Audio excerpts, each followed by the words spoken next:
Alright, so what this is a sandwich effect that I've come up with that is complicated for the sake of being complicated. Okay? That's really what it is. It doesn't need to be as complicated as it is. In fact, I'm pretty sure you'll never use this in real life. But it is fun, and it does use the 2 red aces. We'll leave those up there, and we have you select a card. Let's say you select this Joker. That's always nice having an audience select a Joker.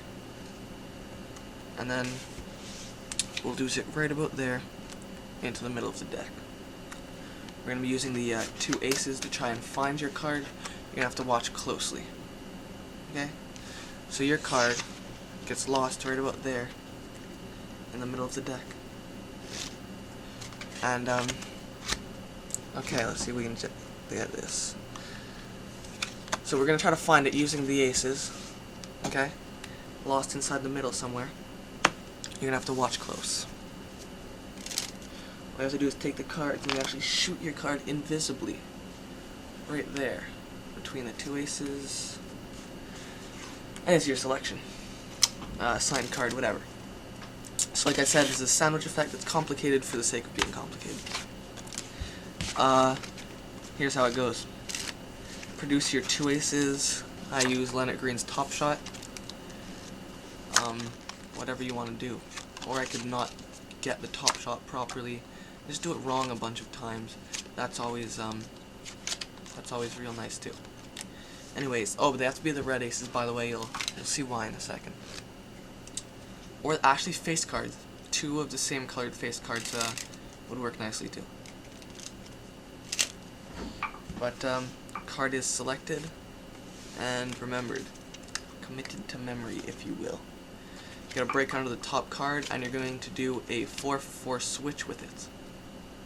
Okay? So their selection gets 4-4 switched with the top card. Now at this point you have to be fairly proficient at the 4-4, because or else you will get caught.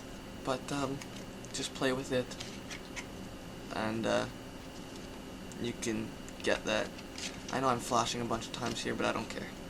So anyways, so you take their selection, you 4-4 switch it, and you drop it onto the table. Then you spread the deck. So now their selection is actually the top card right there. This goes fairly into the middle. Leave it out jogged.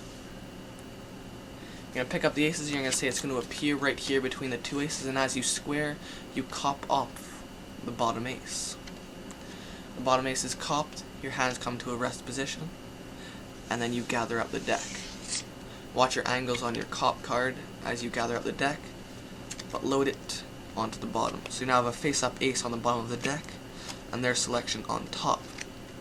Square their selection into the deck, and then ego change, or Cardini change, whatever you want to call this, that card to the bottom, keeping it face down.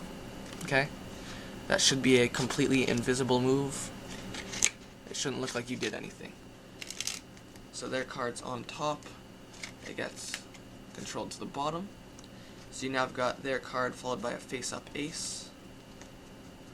You're going to pinky count the 2 of them as you reach over for that ace. Actually, no, you're not. You're going to thumb count 2 of them. Get a break under both the ace and their selection.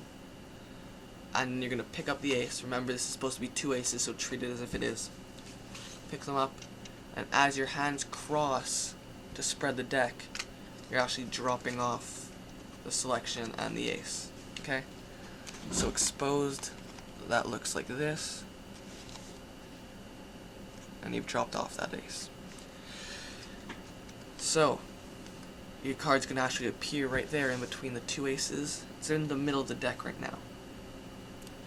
As you say that, you spread that bottom ace across with your finger on the bottom, whatever.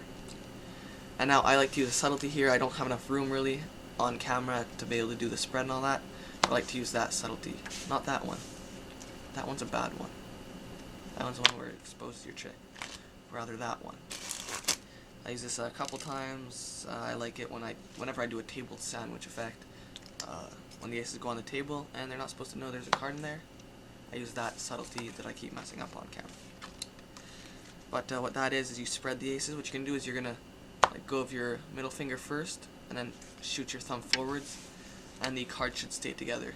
It helps if you have not old cards, but not brand new cards like I have here.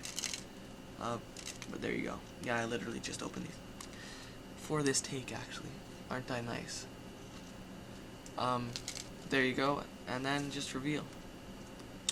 So there you go, there's a complicated sandwich effect that is complicated for the sake of being complicated. Just to test you, I mean, try it out on a real audience. See how well you can do that, and there you go, have fun with it.